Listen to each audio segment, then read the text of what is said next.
My name is Lillian Carter. I'm 70 years old now, and I used to believe that if you raised your child with love, respect, and sacrifice, then one day that love would come back to you. I believed that with my whole heart until the day I realized love can be replaced, quietly, slowly, by someone else. I raised my son Daniel on my own. His father passed when Daniel was just 8, and from that day on, it was just the two of us against the world. I worked long hours, cleaned houses, cooked for other families, anything to keep a roof over our heads. But every night, no matter how tired I was, I made sure to sit beside him, help him with his homework, and remind him he wasn't alone. He used to hold my hand when we crossed the street, like I was the one who needed protection. Years passed, and Daniel grew into a good man, kind, quiet, hard-working. When he told me he met someone, I felt proud. I thought, now he'll have someone to walk beside him, someone to love him the way I always prayed he would be loved. Her name was Angela, and at first, I truly welcomed her. The first time she came into my home, she hugged me and said, "I've heard so much about you, Mama Lillian." That word, Mama, it softened something inside me. I thought maybe God had finally given me a daughter, too. After the wedding, they moved in with me. I told myself it was temporary, just until they saved enough. And honestly, I didn't mind. The house felt alive again. Laughter came back into the rooms. Footsteps filled the hallways. I thought, this is what family sounds like. But happiness sometimes doesn't leave all at once.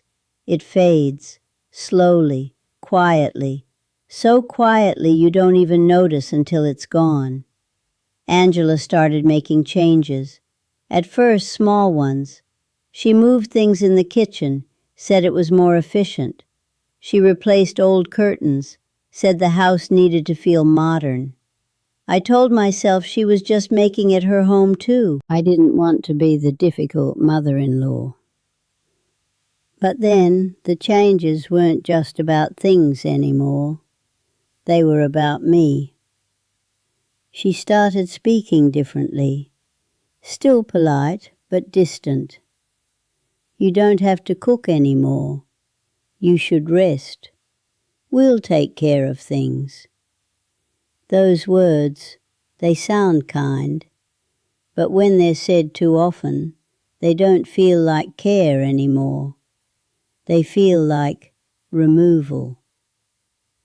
I started noticing I wasn't part of conversations anymore. They would talk about plans, about finances, about the future, and I would sit there, smiling, pretending I wasn't being slowly erased. Daniel, he didn't see it. Or maybe he chose not to. He loved peace. He always avoided conflict. And Angela, she knew that. One night, I heard her voice through the wall. She was on the phone. I wasn't trying to listen, but sometimes words find you. She said, "I can't build a life like this. Everything is still under her name. I need security." That word, security. I understood it. I really did. Every woman wants to feel safe. But in that moment, I realized something that made my chest tighten. In her story, I wasn't family. I was the uncertainty. The next day, I tried to talk to Daniel. Not angrily, not accusing, just honestly. I told him I felt pushed aside. I told him I didn't feel like I belonged in my own home anymore. He listened, but his eyes, they weren't steady. They kept shifting. And then he said something I will never forget. "Mama, Angela just wants a future. You should understand that." Understand. That word again. I had understood everything my whole life. I understood hunger. I understood sacrifice. I understood raising a child alone. But now I was being asked to understand losing my place in the very home I built. After that, Angela stopped hiding it. She started talking openly about plans, about how things would be easier if the house was in their name. She never forced it directly, but every conversation circled back to the same place. I could feel it. The walls didn't feel like mine anymore. Even the air felt different. I started eating alone, sitting in my room more, speaking less, because every time I spoke, it felt like I was interrupting something that no longer included me. Then one afternoon, everything became clear.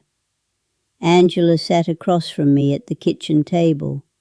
Daniel sat beside her, quiet, like always. She placed a stack of papers in front of me, neatly arranged, prepared. "Mama Lillian," she said softly, "this is just to make things easier for everyone." I looked down, and my hands began to tremble.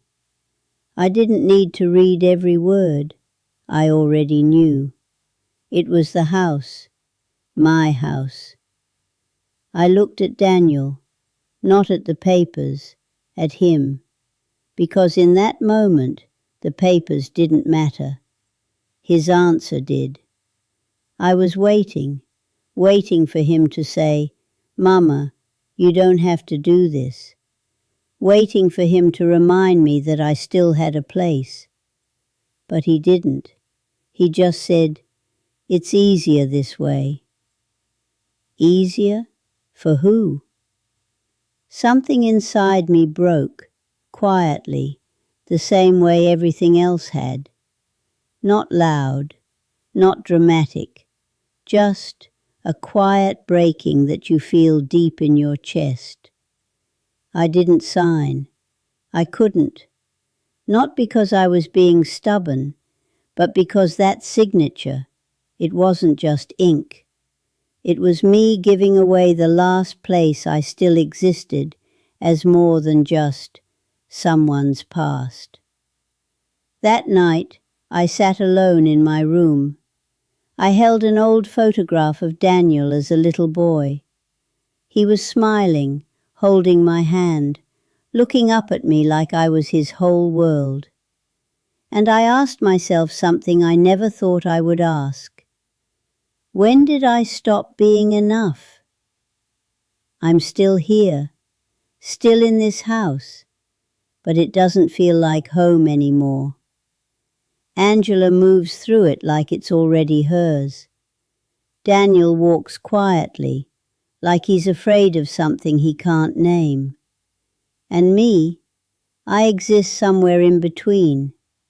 Not gone, but not truly here either. The papers are still on the table, waiting. Angela is waiting. Daniel is silent. And I'm still deciding. Because sometimes the hardest choice isn't between right and wrong. It's between holding on or letting go of the only place you've ever called home. Tell me, if you were me, would you sign or would you walk away?